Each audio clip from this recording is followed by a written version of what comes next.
Eh bien, bienvenue au lycée Albert Demain. Moi, personnellement, moi, je suis chef d'établissement, c'est ma 29e rentrée au lycée Albert Demain. C'est le 3e établissement que je dirige. J'ai dirigé un établissement, donc je suis arrivé ici en 2010 et avant j'étais en Alsace pendant 10 ans et avant j'étais en Normandie. J'ai commencé ma carrière de chef d'établissement en Normandie et encore avant j'étais enseignant de SVT et j'ai fait un certain nombre de métiers dans l'entreprise et dans le domaine éducatif.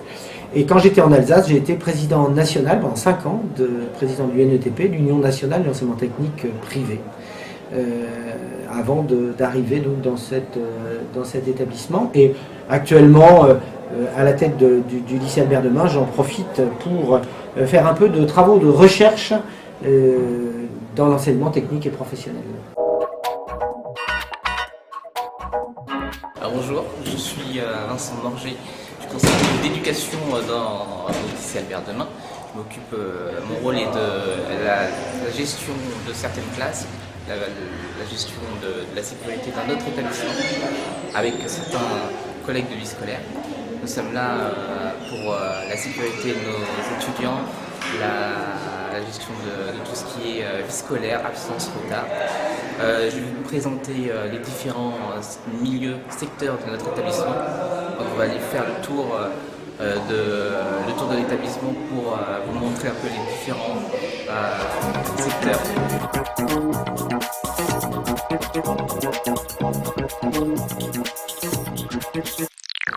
Alors, quelle est votre journée type au sein de ce lycée?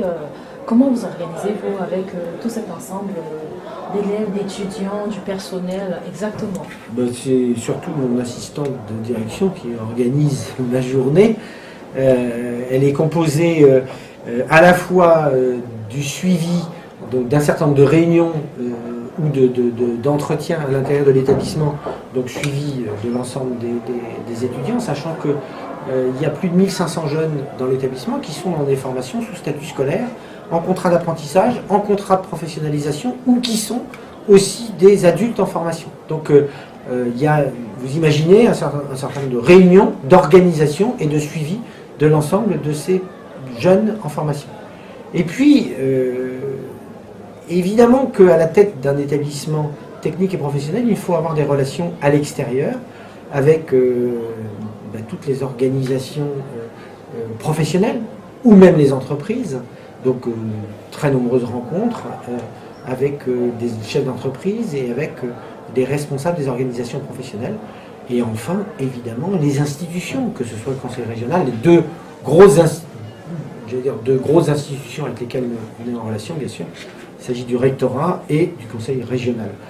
Mais mes anciennes responsabilités nationales et le travail de recherche que je fais actuellement font que je suis aussi en contact avec le ministère de l'Éducation nationale, essentiellement sur le plan pédagogique.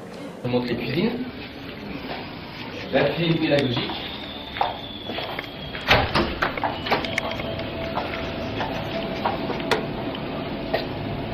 Donc c'est ici que certains élèves, que les élèves sont accueillis par nos chefs de cuisine et mettent en pratique en collaboration avec les chefs de cuisine tout ce qu'ils apprennent.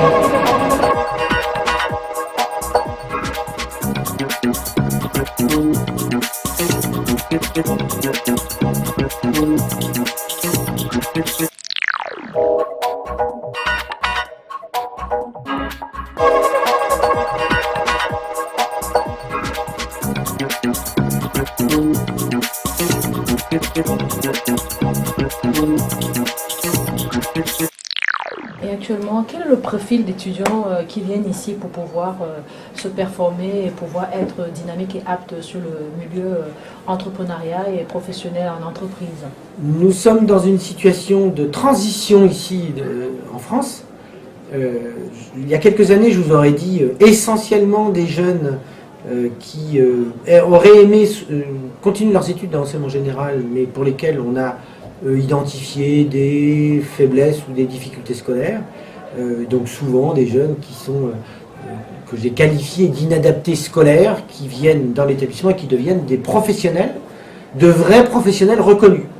Ça, c'était avant la mise en place de la transformation d'un voie professionnelle, qui a tendance actuellement en France à changer un petit peu le profil.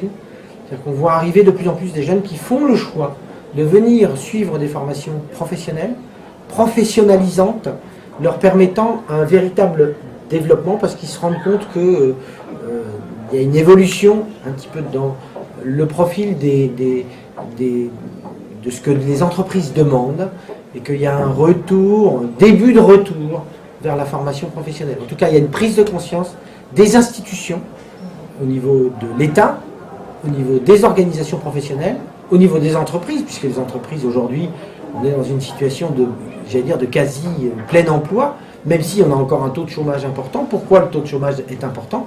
Parce qu'il y a un décalage entre la formation initiale et le besoin de l'entreprise. Donc il y a une prise de conscience des jeunes et des familles qui fait qu'il y a une petite évolution, mais ça reste encore timide. Ça reste encore timide. Qualité et un service également.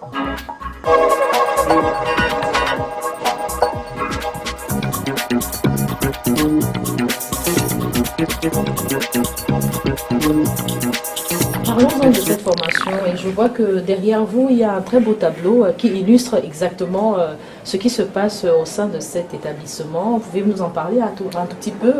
Alors, dans l'établissement, donc, de façon historique, donc le lycée, qui est un lycée privé, catholique, sous contrat avec l'État, est un établissement qui existe depuis 1937. Et historiquement, c'est la couture qui a été créée en premier dans l'établissement, qui s'est transformée en pôle mode. Donc après la couture, on a vu arriver le pôle mode, donc le pôle de création. Bonjour, je me présente, je m'appelle Madame Lucas. Je vous présente aujourd'hui ma classe de seconde bac pro MMV, métier de la mode et du vêtement. C'est leur première année puisqu'ils sont en seconde. Ils rentrent tout juste de stage et donc nous reprenons sur le sujet du moment qui était un petit top à faire en broderie anglaise. Nous travaillons aujourd'hui sur ce qu'on appelle la partie dessin technique. Voilà, où ils doivent visualiser comment ils conçuent le vêtement, tout simplement à l'aide de sections et donc de dessins techniques. Est-ce que vous voyez? Hop, hop, là j'ai bien mon surprise de chaque côté et surtout ma piqûre au milieu. Parce que là j'ai pas l'emplacement de ma...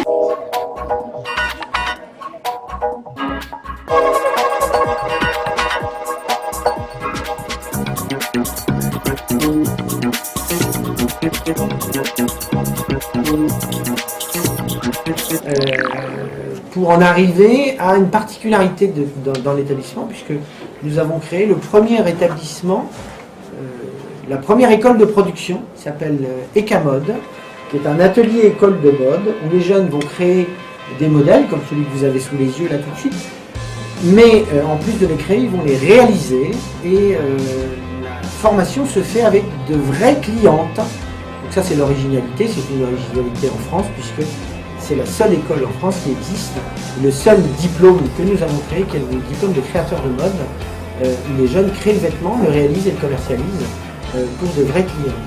Ça c'est le pôle historique. Alors après on a développé tous les métiers de la mode, ici dans l'établissement on a tous les métiers de la mode, de la couture à la création, au modélisme évidemment, mais aussi toute la commercialisation.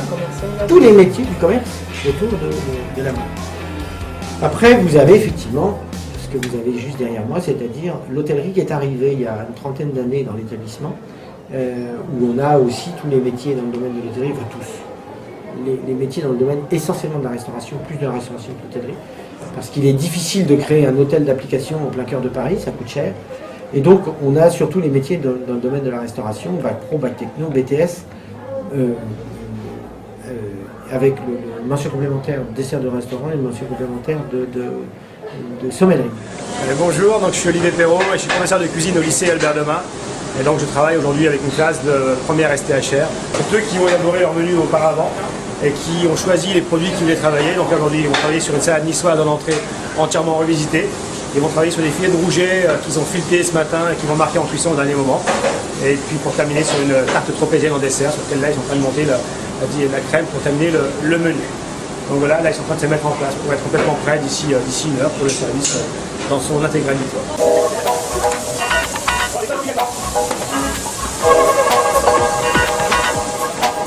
Termine là, tu termines là, tu peux après de côté, c'est juste de côté. Tu vas mettre un peu de côté. Ça, tu vas l'arrêter, tu vas le filmer, tu vas le mettre de côté. La laitue, tu vas la mettre de côté là maintenant, tu vas arrêter ton menu et tu vas juste mettre la chute au mixeur derrière. On verra si on le crème ou pas. Qu'est-ce que tu penses? Tu peux le crémer ou pas toi? Ouais, mais par rapport à la séance là, c'est bien la crémer ou c'est pas bien? Je pense que la crème, ça va avec le plat niçois.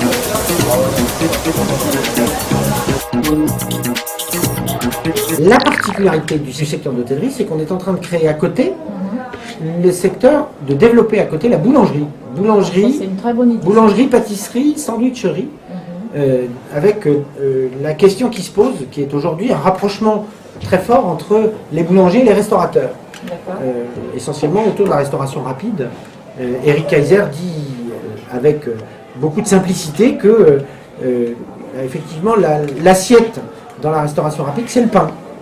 Tout à fait. Donc, mais effectivement, dans l'assiette, donc dans le sandwich, il faut qu'il y ait une vraie composition et il faut que maintenant il y ait un vrai développement dans le domaine de la restauration rapide. Donc nous sommes des spécialistes évidemment de la gastronomie, puisque par exemple cette année, nous avons ici dans l'établissement Sirène, donc une jeune qui vient de remporter un concours, qui a participé à un concours international en Inde. C'est pas les awards de la restauration, mais quand même, c'est un concours des jeunes chefs où il y a 52 pays et elle est revenue avec la médaille d'or. Donc nous avons ici dans l'établissement une jeune qui est effectivement médaillée d'or à un concours international de la gastronomie. Et donc, je veux dire, c'est pas rien. On est effectivement des spécialistes de la gastronomie, et pas simplement de la gastronomie française, mais de la gastronomie d'une façon générale. Mais on va devenir aussi, on est en train de devenir aussi des spécialistes de la restauration rapide. Enfin, de la sandwicherie et donc de la restauration rapide à la française. Alors, effectivement, on a besoin de travailler sur le troisième volet, qui est le volet, j'allais dire, je ne vais pas dire écologiste, mais en tout cas, et je ne sais pas si c'est bio, mais en tout cas, un volet où on est dans de la responsabilité de consommation. Voilà, de la gastronomie responsable, on va dire. Oui, tout à fait. On a créé dans l'établissement donc un petit vignoble, puisque nous faisons notre production de vin. J'ai sur le toit de l'établissement des abeilles, donc on produit notre miel, et on est en train de développer donc sur la terrasse de l'agriculture urbaine. Ah, ça c'est pas mal. Troisième génération. Voilà, on fait un compost, les élèves sont initiés au compost, donc voilà. Et on a créé des projets internationaux autour de ça, financés par Erasmus, autour de la question d'une agriculture responsable associée à une gastronomie responsable. Donc ça c'est le troisième volet et les jeunes ils sont très intéressés par cette nouvelle conception de la gastronomie où on essaie de faire des choses responsables. Alors je fais très très attention à tous les propos que j'utilise parce qu'il ne s'agit pas d'exclure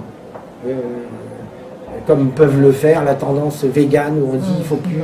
C'est pas du tout ça. C'est pas pareil. C'est pas du tout ça. On est dans une conception responsable de la gastronomie.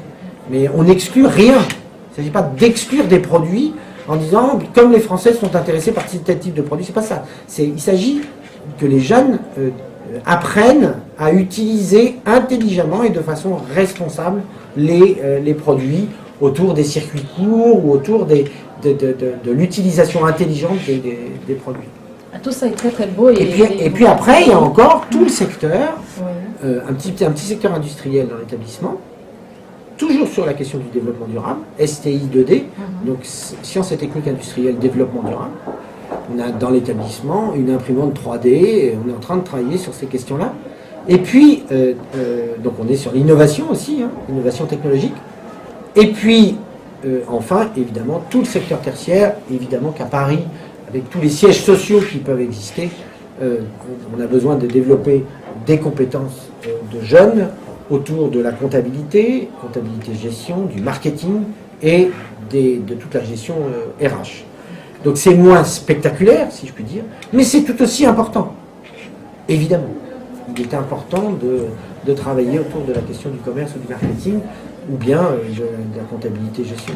Bonjour, je suis Sophie Ruel, donc je travaille au lycée Albert Demain depuis 6 ans et je suis au poste de standard agent d'accueil. Donc j'accueille tous les jours les personnes qui viennent physiquement au bureau, au lycée, et également donc, les appels téléphoniques, toutes sortes d'appels, les appels qui concernent les inscriptions pour les années futures, les appels de parents d'élèves par rapport à leurs enfants. Mon rôle est un petit peu de transférer, de déjà filtrer les appels, ensuite de transférer et de passer les appels aux bonnes personnes, de répondre aux parents aussi au niveau de leurs attentes, qu'elles soient au niveau scolaire ou autre chose, de rassurer quelque part les parents aussi au niveau de leurs demandes. Et le mieux que je puisse faire, c'est de passer les appels par rapport à mes collègues, si je ne suis pas en mesure de répondre à leurs demandes. C'est-à-dire que je vous dirais plutôt l'appel la plus calme serait l'appel de la Toussaint, puisque là on a fini le gros des inscriptions. On n'a pas tout à fait commencé les prochaines. Après, les inscriptions chez nous commencent dès le mois de janvier et s'étendent toute l'année. Du coup, il n'y a pas vraiment de moment de calme. Mais c'est très très bien, donc c'est très actif. Donc il y a beaucoup d'appels, donc on enseigne les parents. On organise également des journées portes ouvertes, au moins 2 par année, donc pour toutes les filières. Et là, avec toute l'équipe pédagogique, les élèves et nous-mêmes les personnes qui m'accompagnent au secrétariat, donc on accueille les familles, on les renseigne sur les inscriptions, sur les filières que nous proposons, sur des formations. Alors, le numéro de téléphone du lycée, le 01 43 06 33 09. Là, je montre la petite fiche de préinscription qu'il faut que les parents remplissent. Et il faudra bien entendu les documents qui vous sont demandés. Et ensuite, nous vous répondrons très très vite pour vous proposer aux familles de les rencontrer. On rencontre généralement toutes les familles, donc accompagnées de l'enfant bien entendu. C'est principalement quand même des élèves qui habitent en France, mais on a des candidatures d'élèves qui viennent d'autres pays aussi, qui viennent d'Afrique ou d'Asie. Donc on a des candidatures également. Donc on a aussi une formation pour le bachelor donc, qui suppose qu'il y a des élèves qui viennent des pays anglo-saxons. On a des formations via Erasmus aussi, donc on devient de plus en plus international. Par exemple, si l'année complémentaire européenne avoir un projet peut-être international, si c'est pour l'hôtellerie, il y a des formations qui permettent aux élèves, aux étudiants d'avoir un projet de travailler à l'extérieur, de parler anglais dans des pays où on parle d'autres langues que le français. Donc voilà, donc la motivation avant tout, et puis d'autres également, enfin la motivation dans un premier lieu, ensuite un bon dossier bien sûr, un bon profil, et puis des projets aussi, des projets plus ou moins ambitieux sur leur parcours professionnel. Alors vous pouvez retrouver ce formulaire de préinscription sur notre site internet, dont l'adresse est la suivante, www.albertdemain, donc albertdemain tout attaché, .eu. Donc également les informations sur les filières, les différentes filières et formations, donc tout sera expliqué sur notre site internet. Merci et à bientôt. Vous avez un calendrier assez rempli, assez chargé de toute cette programmation d'action que vous êtes en train de mener depuis que vous êtes arrivé dans l'établissement, et bravo, mes félicitations pour tout ce que vous mettez en place pour que ça ait une ampleur et une envergure internationale. Aujourd'hui, il me semble que vous avez été rapproché par la CADEFOPI pour pouvoir les accompagner dans pas mal de projets et entre autres, vous les soutenez. Pouvez-vous nous en parler par rapport à tout ce qui va se passer au cours du mois de juin? Quel est le calendrier du mois de juin? Effectivement, il nous a semblé avoir une date du 1er juin avec les awards. Alors, d'abord un mot sur la CADEFOPI. La CADEFOPI a été créée à une époque où, lorsque j'avais des responsabilités nationales, on avait créé un organisme de formation internationale, et les amis africains avaient été intéressés pour développer la CADEFOPI, et je suis très très heureux de voir, j'ai été très heureux que la CADEFOPI revienne, et très honoré que la CADEFOPI revienne me voir pour développer ce projet des awards. On verra après ce qu'on peut imaginer, même si on peut en parler. Pour l'instant, parlons uniquement des awards de la formation professionnelle, du 1er juin. Donc je suis très heureux d'y participer, d'être un acteur, que ça se passe ici dans l'établissement, que nos élèves puissent contribuer à la réussite de cette journée. Et donc le principe est le suivant, c'est tout simplement de récompenser des acteurs issus de la diaspora africaine qui sont en France, donc d'organiser un événement en France. Donc évidemment qu'il y a un certain nombre de jeunes dans l'établissement qui sont issus de la diaspora africaine et qui sont dans la formation professionnelle. Donc ce qui me paraît tout à fait intéressant dans l'événement qu'on est en train de créer, c'est d'une part qu'il s'agit de la formation professionnelle. Donc le développement de la formation professionnelle en France, c'est une chose. Le développement de la formation professionnelle dans les pays d'Afrique, c'en est une autre, puisque le contexte n'est pas le même. Mais c'est la même préoccupation. Nous avons sur le sol africain les mêmes difficultés qu'en France, c'est-à-dire des difficultés d'adaptation entre les compétences dont les entreprises ont besoin pour le développement économique et les outils de formation. Et donc il est absolument indispensable que l'Afrique, les différents pays d'Afrique, se dotent d'outils de formation, et donc que les gouvernements africains prennent conscience qu'il y a une nécessité absolue de développer des outils de formation qui soient adaptés aux besoins du monde économique en Afrique, pas en France, hein, en Afrique, et que nous puissions, nous, je veux dire, évidemment que moi je dis que je suis à la disposition de ce type de développement. Pourquoi? Parce que nous avons des compétences, et aujourd'hui, vous venez au lycée Albert Demain, vous voyez bien toutes les compétences qui peuvent se développer et qui peuvent être transférées, ces compétences qui peuvent être transférées, ce que nous faisons déjà, ce qu'on a déjà fait dans un certain nombre de projets, que ce soit dans les pays du Maghreb ou que ce soit dans les pays d'Asie, où on a fait des transferts de compétences qui permettent effectivement le développement de la formation professionnelle dans le pays concerné, par le pays concerné. Et c'est là l'élément tout à fait fondamental.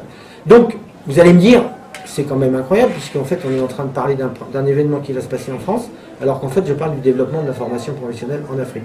Et oui, et c'est bien la première fois, et c'est bien parce que nous allons promouvoir la diaspora africaine en France, que justement, cette action va permettre le développement de la formation professionnelle en Afrique. Ça peut paraître paradoxal, mais pourtant c'est bien ce qui est en train c'est bien ce qui va se passer. Et c'est vrai qu'il peut y avoir dans les acteurs, et on va avoir, je l'espère en tout cas, que les acteurs de cette journée dans les acteurs de cette journée du 1er juin, il y aura évidemment les responsables de la CADEFOPI, bien sûr, qui sont les moteurs du système, mais il va y avoir surtout des invités et des visiteurs, si on peut dire, des différents pays d'Afrique, des différents gouvernements des pays d'Afrique, qui vont venir assister à cet événement, va être un événement où nous allons récompenser la diaspora africaine, mais on va le faire avec les représentants des gouvernements des pays concernés. Ça me paraît tout à fait fondamental. En tout cas, c'est l'objectif que la CADEFOPI a exposé ici et auquel je souscris complètement. Et je suis très heureux que le lycée Albert Demain soit associé, donc les jeunes du lycée Albert Demain puissent être associés à cet événement, qui est pour moi un événement tout à fait clé et tout à fait fondamental, qui derrière va pouvoir permettre de développer, enfin en tout cas d'aller dans le sens du transfert de compétences dans bien des domaines, en tout cas les domaines qui sont les domaines indispensables au développement économique des pays d'Afrique. Écoutez, nous sommes très honorés d'apprendre cela et de savoir qu'on a un digne représentant de cet établissement qui est vous-même en personne pour pouvoir accueillir cet événement ici, orienter les pays, aider, accompagner et soutenir ces pays d'Afrique aujourd'hui qui ont vraiment une ouverture et une possibilité de pouvoir faire cette coopération avec vos établissements ici, parce que étant donné qu'il y a une réelle problématique au niveau de la formation professionnelle en Afrique et que cette formation parfois qui est faite en Afrique n'est pas adaptée à ces pays européens, c'est déjà une bonne initiative de votre part de dire et de conseiller de conseiller à la jeunesse africaine issue de la diaspora, même qui est déjà sur le territoire français et qui travaille pour pouvoir mettre en marche une émergence nouvelle pour la génération future. Parce que ne pas être formé, c'est être à l'absence de toute capitalisation intellectuelle. Et quand on ouvre les portes comme ça au sein de ce lycée pour accueillir ce genre d'événement, on ne peut que vous dire merci monsieur, merci de tout ce que vous faites pour ce continent, merci pour votre imprégnation à l'intérieur de cette programmation qui sera faite le 1er juin 2019 à Paris, en plein Paris, au cœur de Paris, dans le 7e arrondissement. Nous sommes heureux de vous avoir eu ce matin et nous avoir accordé cette possibilité de vous inviter. Merci beaucoup. Il faut juste ajouter une petite précision. Cet accueil, on va le faire avec un autre établissement, Ah oui, tout à qui fait. est l'établissement Jeanne La Lorraine, qui est un établissement aussi de la Compagnie des Filles de la Charité de Saint-Vincent-de-Paul.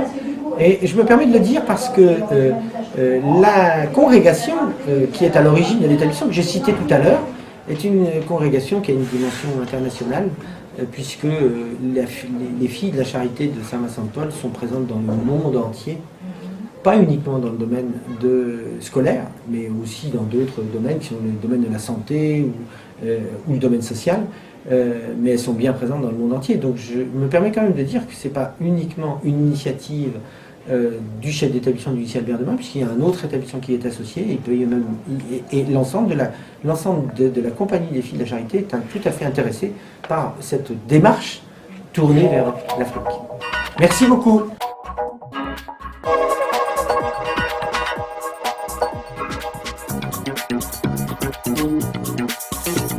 Thank you.